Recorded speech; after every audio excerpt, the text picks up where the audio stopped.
Allora, facciamo adesso conoscere, abbiamo letto anche i messaggi che sono arrivati, li ho raccontati anche ai sindaci, dove vediamo di rispondere se è fattibile o meno non dare più soldi a Roma, ma dubito il quanto, ma vedremo cosa ne pensano. Però io vorrei andare intanto nel merito del decreto del Rio, spiegarlo un attimo nella sua sostanza ai nostri telespettatori, perché non è conosciuto. E quindi cosa vuol dire? Abolizione delle province, creare delle città metropolitane, maggiori competenze comuni alle No, regioni, sì. insomma. Ma io entro in merito un attimo a quello che è i piccoli comuni, cioè i comuni al di sotto di 5.000. Il decreto del Rio, noi abbiamo raggiunto dei notevoli risultati, perché con la consulta nazionale piccoli comuni, dalla quale è scaturito un attimo, sono scaturiti i nostri punti di vista, le nostre richieste al governo, anche quasi imposte. Hanno assimilato, hanno capito e in primis per noi era assolutamente deleterio far sì che in un comune, anche se al di sotto dei 3.000 o dei 5.000, ci fosse una rappresentanza così esigua e così ridotta. Siamo riusciti ad imporre l'aumento del numero dei consiglieri e quindi questa è una forma di democrazia rappresentativa che si deve consolidare. Non è assolutamente un piccolo comune che è quello che va ad intaccare l'economia dello Stato. Basti dire che un consigliere comunale a seduta prenderà di netto un 13 euro, quindi voglio dire non è quello che comporta l'economia dello Stato che va a rotoli, bisogna partire dal vertice e scendere casomai. Siamo riusciti ad ottenere questa modifica, quindi dalle prossime consultazioni i comuni fino a 3.000 abitanti avranno una rappresentanza di 10 consiglieri più 2 assessori e dai 3.000 ai 10.000 avranno una rappresentanza di 12 consiglieri più 4 assessori, quindi è una notevole conquista. Da dire anche che abbiamo risolto il problema storico del mandato del sindaco, abbiamo ottenuto il terzo mandato consecutivo, quindi già è un buon risultato. Almeno una prosecuzione all'attività che viene svolta. Certo, esattamente sì, una continuazione di lavori magari iniziati che magari il sindaco, se riconfermato, che poi sono i cittadini che confermano, certo. Se uno ha operato bene viene confermato, se non ha operato bene viene punito. Certo. Questo è inevitabile, una forma democratica di rappresentatività amministrativa.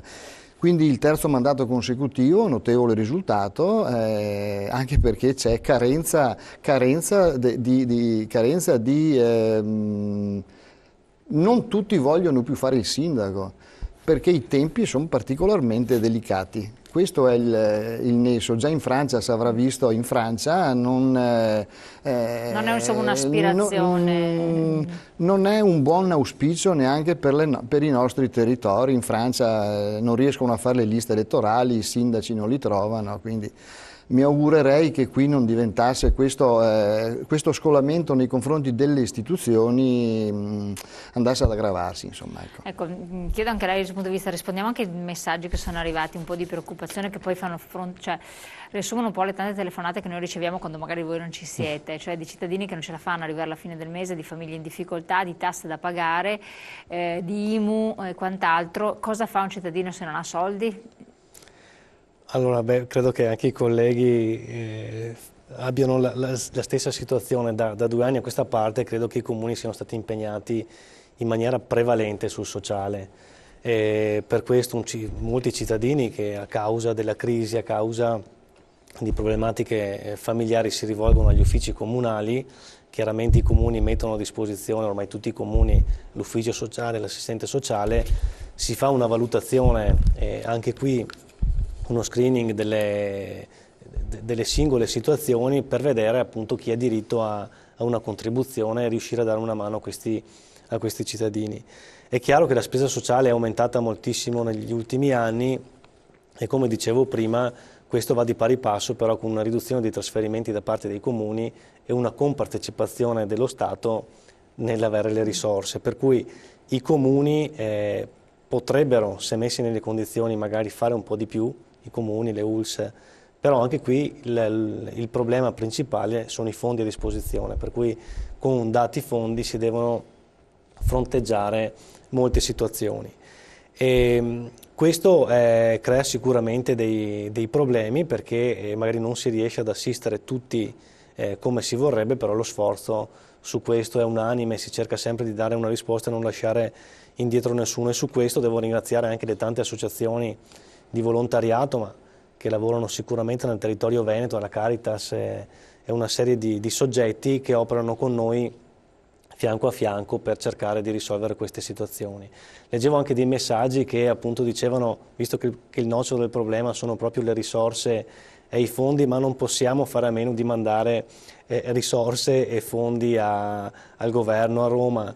Non possiamo. L'auspicio è che si arrivi a darne una quantità che sia diciamo coerente con i fabbisogni che hanno i comuni. Stamattina si discuteva del fatto di cercare di separare proprio le risorse, l'autonomia finanziaria locale da quella che deve essere l'autonomia finanziaria a livello centrale.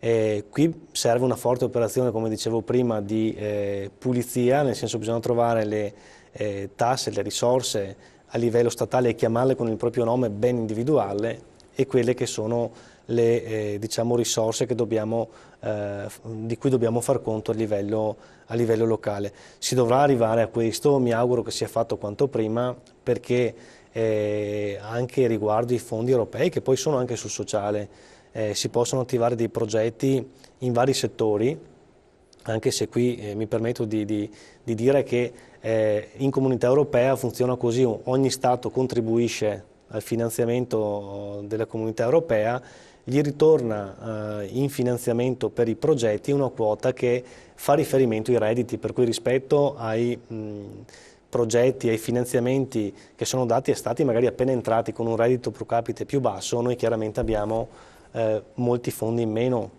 in questo periodo, e anche nella prossima programmazione, che sarà 2014-2020, avremo meno fondi.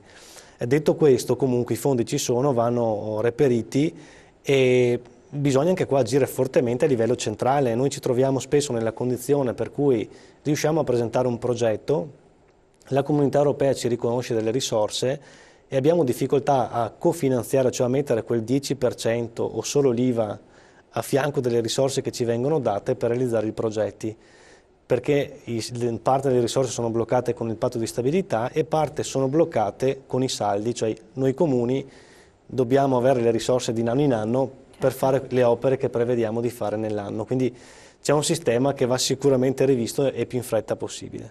Abbiamo una telefonata, pronto? Sì, buongiorno, sono Pavanello e chiamo da Belluno. Sì, prego, Buongiorno. signor Pavanello. Io non vorrei essere retorico, qui sindaci, eccetera, ma vorrei chiedere ai signori lì presenti a cosa serve un comune da 3.000 abitanti, 2.000 abitanti, Aspettavo di dirlo. 5.000 abitanti, a tutti questi sistemi campanilistici che mangiano soldi di continuo. Quando poi c'è bisogno di un assistente sociale per un comune da 3.000 abitanti, che poi sappiamo già non ha risorse a far fronte a niente, ai bisogni dei cittadini. Quando vanno a chiedere soldi a Roma non glieli danno perché si mettono a ridere. Certo. In tutte queste situazioni di fare i sindaci su un comune del genere. Ma chi vogliono che vada a fare il sindaco su un comune dove se gli va bene guadagnerà 1.000 euro ed è impegnato comunque 8 ore al giorno, anche 10 più la sera, eccetera? Ma non sarebbe meglio una volta tanto togliere questa idea di campanellismo che c'è nel Veneto, fare dei comuni super, ma dei super comuni con un territorio grande, importante, dove quando c'è bisogno di assistenza o chiedere soldi a Roma ci siano delle strutture e dei sistemi comunque importanti all'interno del comune che funzionano, non piccole frammentazioni che non servono a niente. Chiarissimo. Grazie. Grazie a lei. Allora, non do la parola a Gino Pante, che peraltro è sindaco del comune di Lamon in provincia di Belluno, consigliere del comune di provincia di Belluno, ma gliela do dopo. Ma prima a chi stava godendo, al sindaco prima del comune di Este, quanto diceva il nostro telespettatore. Vorrei dire, signor Pavanello, sante parole, sante parole. Io devo dire che del decreto del Rio, che per gran parte insomma condivido, critico pesantemente la miopia con la quale sono state viste le autonomie locali. Mi rendo conto della forza di pressione dei più di 6.000 sindaci di comuni al di sotto dei 5.000 abitanti. Questa è la realtà del nostro paese, del nostro sistema nazione, e quindi mi rendo conto che la forza di pressione di più di 6.000 sindaci ha condotto a vedere questo decreto così come lo vediamo. Io do assolutamente ragione al nostro ascoltatore. Non è possibile, non è più possibile che ci confrontiamo con l'Europa continuando a mantenere la situazione di enti locali, dei comuni, così come la conosciamo. E questo decreto va assolutamente, diciamo, a ritroso sul percorso di valorizzazione che invece alcune norme avevano fatto sul tema della fusione, dell'unione. Ma guardate, io parlo in maniera netta, drastica e aperta sul tema della fusione. La nostra nazione ha bisogno di avere meno enti comunali. La Germania, dal momento dell'unificazione ad oggi, è passata da 24.000 a 11.000 comuni. Noi, nello stesso periodo, siamo riusciti anche a aumentarli, di 2-3, ma siamo riusciti ad aumentare. Ora, pur nell'estremo rispetto del senso della democrazia, ma noi, se vogliamo competere con l'Europa, o sappiamo riformarci, oppure continueremo a restare indietro. Questa è ineludibile, questa situazione. Un decreto che dice che i sindaci dei piccoli comuni possono fare il terzo mandato, quelli dei grandi comuni no. Un decreto che ridà numeri ai consigli comunali, alle giunte dei piccoli comuni, è un decreto che su questo fa fare marcia indietro, perché non incentiva i piccoli comuni a mettersi insieme. Questo è il tema. E vogliamo andarci a prendere i soldi in Europa e diciamo vanno ancora bene i piccoli comuni. Vi faccio solo un esempio: un fondo che è distribuito dalla Banca Europea degli Investimenti, il fondo Elena, nel quale abbiamo concorso come Comune di Este insieme con altri, ha target minimi di progetto. Prima erano di 50 milioni di euro, oggi sono di 30 milioni di euro. Mi dite come riusciamo a mettere insieme i comuni per fare progetti di questo livello? Ecco, questo è il problema vero. Questa è l'assunzione di responsabilità che dovremmo avere come sindaci dei nostri comuni, che vogliono guardare al futuro dei loro cittadini. Quindi questo, adesso lancio la battuta, dopo vediamo anche chi rappresenta i piccoli comuni, insomma, è un salvare il proprio scranno, insomma, guardare il proprio interesse. È stato fatto così? Ma no, io non lo metterei solo da questo punto di vista, perché guardate, non tutteniamo cioè non sono i 20 euro di gettone del consigliere comunale, non però di fatto non è tanto consigliere, il ruolo anche di sindaco. Io credo che in effetti l'azione di pressione di una platea così vasta di sindaci di piccoli comuni abbia condotto il governo da questo punto di vista. Secondo me in questo caso non abbiamo fatto per il futuro dei nostri enti, non abbiamo fatto bene, perché guardate, o per esempio tiriamo via i limiti alle assunzioni che il governo ci mette, oppure mi dite come i piccoli comuni riescono a sopravvivere, quello che diceva prima l'ascoltatore. 3-4 dipendenti, assolutamente. Poi sentiamo